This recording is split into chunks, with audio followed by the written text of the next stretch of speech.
It was Butch taking on Kofi Kingston. Woods is in the corner of Kofi while Sheamus, who is now wearing suspenders just like Butch, is with Holland. Kingston lands a kick off the apron. Woods is distracting with the trombone. They break. And then we come back and essentially Butch runs into Kofi's version of a cave-in. And then Holland gets onto the apron. He's yanked down by Woods. Sheamus nails Woods on the floor. Kingston sends Sheamus off. And then Butch hits Kofi with, as Pat called it, "What was that?" And Michael Cole can't say what it is. So instead he says, it was a bitter end for Kofi Kingston, as Butch gets a win in 8:21. And then the dog, who's off his leash, runs out into the wild. He runs into traffic. But then, oh no, Butch, come home. And Butch returned to his owners at the entrance and celebrated. Yeah. Do we know if Vince ever had a dog? Or does he have dogs? I think he did. I think he had some, Okay. Yeah, he did. So he's very familiar, I suppose, with like the type of behavior that dogs and dogs owners may exhibit, and seems to be playing out his childhood relationship with his pet through Pete Dunne here. And the first thing he thought of when he saw Pete Dunne was his dog. Sure, yeah, but the scene is exactly as you just described. Like you might play catch with your dog at one point, and you're letting them out like free in the park, and then all of a sudden they just run away. In the middle of like some interaction, and then you think that they might be lost, and then they just come right back to you. When does he get down on all fours and try to scratch his ear with his foot? Like, when does he do that? Or like lift up and urinate?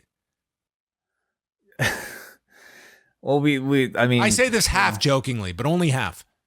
We don't. You're gonna have to train him first. Is he even trained? Do we know? Like, can he go? I don't think so. Anyway, so all that said, I mean, Vince seems to really like Butch. Because is there any other reason why he would put him on TV this much? He is getting a lot of airtime. Got a win over Kofi Kingston here. I wanted to see the behind the scenes of Vince producing him or pitching him on this version, like giving him. I want you to be a dog. You mean like the aggression of a dog? Like have like that, I'm an underdog? I'm an underdog? No, you are a dog. A literal dog. You're not an underdog. You're not an overdog. You are an animal. And I want you to convey to these people that this is not a human. This is a canine. I give him credit for like holding back on the collar and the leash. I'm sure at some point that might have been pitched.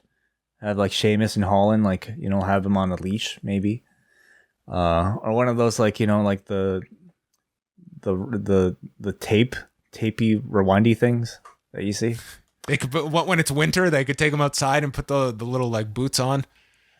Yeah, when he gets like an injury, they could put a collar on him so he doesn't like lick himself. Yeah, if he gets like fleas. Oh God. Well, the cone. Yeah. Thank you, Brian. Yeah. So the fact that they, clearly Michael Cole knows what the finisher's name is. I would contend that Pat McAfee, a person who was in the man's stable during his run in NXT, these are all his guys. Knows. I mean, who would have thought that like this would be his faction, with Ridge and Butch? It's crazy, but they can't say the name of the move. And McAfee, I'm assuming, has to go as far as to pretend to not know what it's called, because I guess they've yet to have an approved name for this finisher. Yeah, the kibbles and bits will be slowly introduced. Yes.